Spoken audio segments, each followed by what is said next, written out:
కొంచెంసేపు నిలిండి, తోసపోయిడవద్దు, ఒక్క నిమిషం నిలిండే. నేటికి మన కిచెన్లో కాలీఫ్లవర్ పెట్టి బజ్జీ చేయిపోతాం. చాలా చాలా బాగుంది ఈ బజ్జీ. ఇది చేసుకునేదానికి ఒక పెద్ద కాలీఫ్లవర్ ఎత్తుకునేసి చిన్న చిన్న ముక్కలుగా దాన్ని కట్ చేసుకోవాలా. ఇది మరి ఒకే మాదిరి ఉండే మరి ఆ ముక్కల్ని కట్ చేసి ఎత్తుకునేసి దాన్ని మనం ఒక బౌల్లో ఎత్తి పెట్టుకుంటా. దీంట్లో కొంచెం ఉప్పు వేసుకుంటా. ఉప్పు వేసుకునేసి వేడినీళ్ళని బాగా ఉడకపెట్టి ఆ ముక్కలు పైగా పోసుకునేస్తాం. అప్పుడు దీంట్లో ఉండే చిన్న చిన్న బూచులు ఉన్నదన్నీ చచ్చిపోతుంది. ఇప్పుడు ఆ నీళ్ళన్నీ ఎత్తేసి ఆ కాలీఫ్లవర్ ముక్కల్లో కారం కొంచెం వేసుకుని బాగా కలపి పెట్టుకుంటా. మన దీంట్లో ఉప్పు వేసి ఉండేదని ఉప్పు ఎక్కువ పడదు. ఇప్పుడు వేరే ఒక బౌల్ ఎత్తుకుంటా. దాంట్లో 125 గ్రాములు ఉండే మరి శనగపిండి, పచ్చిపిండి, కారం, ఉప్పు అన్నీ చేర్చి మనం దాన్ని కొంచెం కొంచెంగా నీళ్లు పోసి కలపట్టుకుంటాం.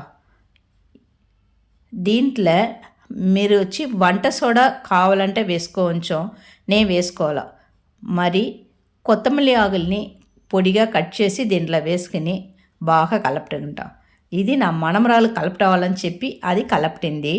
ఇప్పుడు ఇది కలపటి పెట్టేసి స్టవ్ పెట్టి దాంట్లో నూనెని సిమ్లో పెట్టుకోండి. ఎక్కువ వేడి ఉంటా శీఘ్రంగా కాలిపోతుంది, పేగ కలర్ వచ్చేస్తుంది, లోపల ఉండే ముక్కలేమో ఉడకదు. అందుకోసం సిమ్లో పెట్టి కొంచెం కొంచెంగా వేసి ఎత్తుకుంటాం. ఫస్ట్ ఒక బ్యాచ్ వేసి ఉంటాను. నెక్స్ట్ ఇదే మరి ఉండే ముక్కలన్నీ మనం ఇది మరి బజ్జీలుగా చేసి ఎత్తుకుంటాం. ఇది చాలా చాలా బాగుండు.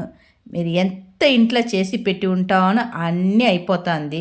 మీరును ఇంట్లో ఇదే మరి ట్రై చేసేసి ఎట్లా వచ్చింది కమెంట్లో చెప్పండి.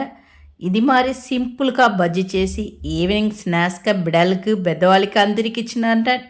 చాలా చాలా బాగుంది, అంతా గాలి అయిపోతుంది. ఈ వీడియోని చూసేదానికి మీకు నిండా థ్యాంక్స్. మీరు అందరూ సంతోషంగా ఎప్పుడు హ్యాపీగా ఉండవాలి. ఈ వీడియో మీకు పెట్టి ఉంటే మీ ఫ్రెండ్స్ అండ్ ఫ్యామిలీకి షేర్ చేయండి. Thanks for watching.